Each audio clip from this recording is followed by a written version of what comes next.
Hello बच्चों, कैसे हैं आप। उम्मीद है अच्छे ही होंगे। आज हम क्लास 8 का सबक नंबर 16 पढ़ेंगे, जिसका नाम है पहली जंग आज़ादी का सफ़ा सालार। शुरू करते हैं हम। देखिए, आमिर आज बहुत खुश था। इसके स्कूल में आज़ादी का जश्न मनाया जा रहा था। आज़ादी 1947 का जो हमारा मुल्क आज़ाद हुआ था, उसके बारे में जो आज उसका जो जश्न मनाया जा रहा था। इस मौके पर स्कूल में एक ड्रामा स्टेज पर किया गया। ड्रामे का मौजू था बहादुर शाह जफ़र, पहली जंग आज़ादी का सफ़ा सालार। आमिर ने भी ड्रामे में हिस्सा लिया। ड्रामा बहुत पसंद किया गया और सब ने तालिबा की बहुत तारीफ़ की। यानी कि स्कूल में जो ये जश्न हुआ था आज़ादी का, इसमें जो इसने आमिर एक नाम का लड़का है, उसमें इसने हिस्सा लिया और उसका जो ये ड्रामा था उसे बहुत पसंद किया गया। आमिर के अब्बू भी प्रोग्राम देखने गए थे। घर लौटकर उन्होंने आमिर को शाबाशी दी। आमिर ने कहा, अब्बू मुझे 1857 की जंग आज़ादी के बारे में कुछ और बताइए। अब उसने वो जानना चाहता था ये क्यों हुआ था, जंग आज़ादी 1857 में क्यों हुई थी, उसके बारे में जानना चाहता। तो अपने अब्बू से सवाल करता है और पूछता है, अब्बू हमें इसके बारे में बताइए। अब्बू ने कहा, बेटा ये एक लंबी कहानी है। बस यूँ समझ लो कि अंग्रेज़ ईस्ट इंडिया कंपनी के ताजिर बनकर अपने मुल्क का माल बेचने आए और यहाँ की चीज़ें औने पौने दामों में खरीद कर अपने मुल्क ले जाने लगे। तो उनके अब्बू ने बताया कि यहाँ पे जो है पहले कौन, यहाँ पे जो थी अंग्रेज़ ईस्ट इंडिया कंपनी के ताजिर, मतलब जो व्यापारी बनकर हमारे मुल्क में आए और यहाँ पर यहाँ की चीज़ें जो है कम दामों पर ख़रीद कर अपने मुल्क में ले जाकर उन्हें ऊंचे दामों पर बेचते थे। धीरे धीरे वो बाज हिंदुस्तानी सनतों के मालिक बन बैठे। अपनी चालाकी और मक्कारी से उन्होंने मुल्क के इंतज़ामात में भी दखल देना शुरू कर दिया कि कहने लगे, भाई ये वाली खेती करो आप, इससे फ़ायदा होगा। और जबकि फ़ायदा उनको नहीं होता, हिंदुस्तानी को उन्हें ही होता था कि नहीं, अंग्रेज़ों को। 1837 ईस्वी में जब बहादुर शाह जफ़र बादशाह बन गया तो मुग़लों की हुकूमत पर बराए नाम रह गई थी। यानी कि बराए नाम मतलब सिर्फ नाम के लिए हुकूमत रह गई थी। वो आमतौर पर ऐलान किया जाता था, मुल्क बादशाह का हुक्म कंपनी बहादुर का है। मतलब क्या कहता था, ये किसका हुक्म है, कंपनी बहादुर का है। आमिर ने हैरतज़दा होकर कहा, अब्बू तो बादशाह अंग्रेज़ों की बात मानते ही क्यों थे, क्यों अंग्रेज़ों की बात क्यों मानते थे। बेटा अंग्रेज़ ताकतवर हो गए थे, उन्होंने अपनी फ़ौज भी बना ली थी। अब्बू ने जवाब दिया। क्यों थे ताकतवर, क्योंकि उन्होंने अपनी बहुत बड़ी फ़ौज बना ली थी। तो क्या इतने बहुत से अंग्रेज़ हिंदुस्तान आ गए थे, इनकी फ़ौज भी बन गई। तो आमिर कहता है कि उनके पास इतने सारे अंग्रेज़ जो यहाँ हिंदुस्तान में आ गए थे, उनकी फ़ौज बन गई। आमिर ने पूछा। अब्बू ने जवाब दिया, नहीं, अंग्रेज़ हिंदुस्तानियों को अपनी फ़ौज में भर्ती करते रहते थे। तनख्वाह अंग्रेज़ देते थे, इसलिए हिंदुस्तानी सिपाही इनका हुक्म मानते थे। यानी कि अंग्रेज़ ज़्यादा नहीं आए थे, जो हमारे हिंदुस्तानी थे उनको ही अपनी फ़ौज में भर्ती करके उनको तनख्वाह जो अंग्रेज़ देते थे। और तो जब अंग्रेज़ उनको पैसे देंगे, उनकी तनख्वाह देंगे, तो वो हुक्म भी वो अंग्रेज़ों का ही मानते थे। तो क्या बादशाह के पास फ़ौज नहीं थी, आमिर ने पूछा। अब्बू ने जवाब दिया, फ़ौज तो थी, लेकिन बराए नाम, सिर्फ नाम के लिए थी। फिर 1857 की जंग आज़ादी कैसे लड़ी गई, आमिर ने सवाल किया।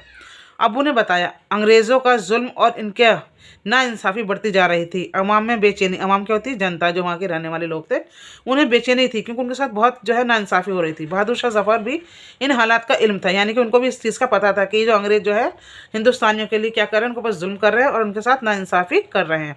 वो अपने मुल्क को अंग्रेज़ों से निजात दिलाना चाहते थे, यानी उनसे छुटकारा चाहते थे। किनसे, अंग्रेज़ों से, अपने मुल्क का।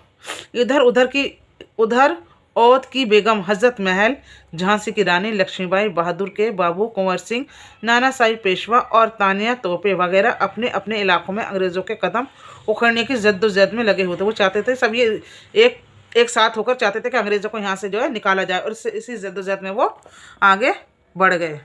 आमिर ने कहा, अब्बू इसका मतलब ये हुआ कि सारे मुल्क में लोग अंग्रेज़ों के ख़िलाफ़ हो गए थे।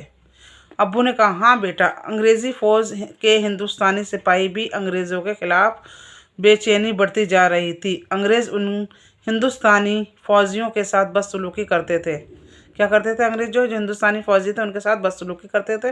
अंग्रेज़ों के ख़राब रवैये और बाद दूसरे मामलों की वजह से मेरठ छावनी के हिंदुस्तानी सिपाहियों ने बगावत कर दी। उन्होंने भी कुछ अंग्रेज़ी अफसरों को कत्ल कर दिया। किसने, मेरठ के जो सिपाही थे उन्होंने। 10 मई 1857 को 5000 सिपाही, बोलो, 10 मई 1857 को 5000 सिपाहियों ने दिल्ली का रुख किया। अगले दिन वो सिपाही लाल किले पर पहुंचे, बहादुर शाह जफ़र को अपना बादशाह तस्लीम किया, उनसे दरख्वास्त की कि इनकी कमान संभाल ली जाए। जो कितने गए थे, जो 5000 जो सिपाही गए थे मेरठ से, उनकी कहा कि उनकी जो है कमान संभाल ली जाए। तो इसका मतलब ये हुआ कि अंग्रेज़ों की फ़ौज अब बहादुर शाह जफ़र की फ़ौज हो गई, आमिर ने पूछा। अब जो फ़ौज जो फौजी हिंदुस्तानी जो अंग्रेज़ों की अंग्रेज़ों की फ़ौज में शामिल थे, अब वो कहाँ गए थे? बहादुर शाह ज़फ़र की फ़ौज में हो गए थे। आमिर ने पूछा। अब्बू ने जवाब दिया, हाँ, जिस फ़ौज की बगावत की थी वो अब बहादुर शाह ज़फ़र के साथ हो गई थी। उन्होंने फ़ौज की कमान जनरल बख्त खां को सौंप दी। याद रखना, ठीक है बच्चा, ये आएगा सवाल। इनकी सरबराही में हिंदुस्तानी फ़ौजियों ने अंग्रेज़ों को दिल्ली से भगा दिया। ये जो इनकी मतलब इनके साथ रहकर इन्होंने इनकी बागडोर संभाल ली थी, तो इनको जो अंग्रेज़ों को जो इन्होंने भगा दिया दिल्ली से। तो फिर ये जंग नाकाम क्यों हुई? आमिर ने पूछा। अब्बू ने बताया, इसलिए कि अंग्रेज़ों की फ़ौजें दिल्ली से बाहर मोर्चे बनाए डटी रहीं। अंग्रेज़ अपनी फ़ौजी ताकत बढ़ाने में लगे रहे। कौन? अंग्रेज़ अपनी फ़ौजों की ताकत बढ़ाने लगे। वो हिंदुस्तान पर मुकम्मल हुकूमत के ख्वाब को अधूरा नहीं छोड़ना चाहते थे। निकल तो गए थे, लेकिन उनका अब भी ये ख्वाब था कि हमें जो है यहाँ पर हुकूमत करनी है। कहाँ पर? हिंदुस्तान पर। इनके जासूस शहर में पिछले फैले हुए थे और हिंदुस्तानी फ़ौज की पल पल की खबर अंग्रेज़ों को पहुंचा रहे थे। अब जो क्या कर रहे थे? भाग तो गए थे, लेकिन वो जो जो यहाँ के जो जासूस थे, जो हिंदुस्तानी जो उनके साथ मिल गए थे, वो उनको पल पल की खबर देते थे। किसके बारे में? हिंदुस्तानी फ़ौजियों के बारे में। हिंदुस्तानी सिपाहियों ने 5 महीने तक डटकर अंग्रेज़ों का मुकाबला किया, लेकिन ये फ़ौज मुनज़्ज़म ना थी। इनके पास वसाइल की भी कमी थी, जिसकी वजह से अंग्रेज़ दिल्ली पर दोबारा कब्ज़ा करने में कामयाब हो गए। यानी जो हिंदुस्तानी फ़ौज थी, उनके पास क्या था? वसाइल नहीं थे, लड़ने के लिए कुछ भी नहीं था।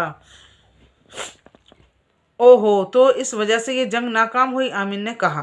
अब्बू ने जवाब दिया, हाँ, इस वक्त अंग्रेज़ों की चालाकी हम पर भारी पड़ी। अंग्रेज़ों ने हिंदुस्तान पर कब्ज़ा कर लिया। अब दोबारा कब्ज़ा कर लिया। बहादुर शाह ज़फ़र को गिरफ्तार कर लिए गए। इनके 2 बेटों को सरेआम यानी सबके सामने गोली मार दी गई। किसके? बहादुर शाह ज़फ़र के बेटों को।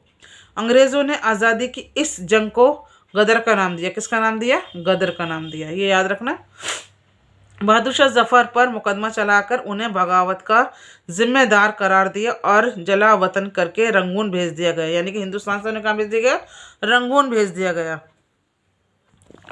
अपने वतन से दूर? आमिर ने पूछा कि अपने वतन से दूर कर दिया उन्हें? अब्बू ने कहा, हाँ, बहादुर शाह ज़फ़र को अपने वतन से बहुत मोहब्बत थी। वो हिंदुस्तान वापस आना चाहते थे। पता था ना उन्हें कहाँ भेज दिया? रंगून भेज दिया था, लेकिन वो चाहते थे वो अपने हिंदुस्तान वापस आ जाए। लेकिन अंग्रेज़ों ने इनकी एक नहीं सुनी। बहादुर शाह ज़फ़र ने यह ख्वाहिश भी ज़ाहिर की थी कि इनकी मौत के बाद उनको हिंदुस्तान में दफन किया जाए। अंग्रेज़ों ने यह ख्वाहिश भी पूरी नहीं होने दी। 9 नवंबर 1862 को उनकी वफ़ात हुई, यानी कि इंतकाल हुआ, और रंगून में ही उनको दफन किया गया। यानी कि उनकी जो जो आखिरी जो ख्वाहिश थी, उनको पूरा अंग्रेज़ों ने नहीं किया, हिंदुस्तान नहीं लाए, उनको जो रंगून में ही दफन कर दिया गया। बरसों बाद जब आज़ादी की तहरीर ने ज़ोर पकड़ा, तो नेताजी सुभाष चंद्र बोस ने अपनी आज़ाद हिंद फ़ौज के साथ पहली जंग आज़ादी के इस सपा सालार के मज़ार पर हाजिरी दी। सबसे पहले ये गए हमारे, कौन गए थे? बहादुर शाह, ये नेताजी सुभाष चंद्र बोस। इन्होंने इस ख्वाहिश का इजहार किया कि बहादुर शाह ज़फ़र की वाक़यात हिंदुस्तान ले जाए जाएँ।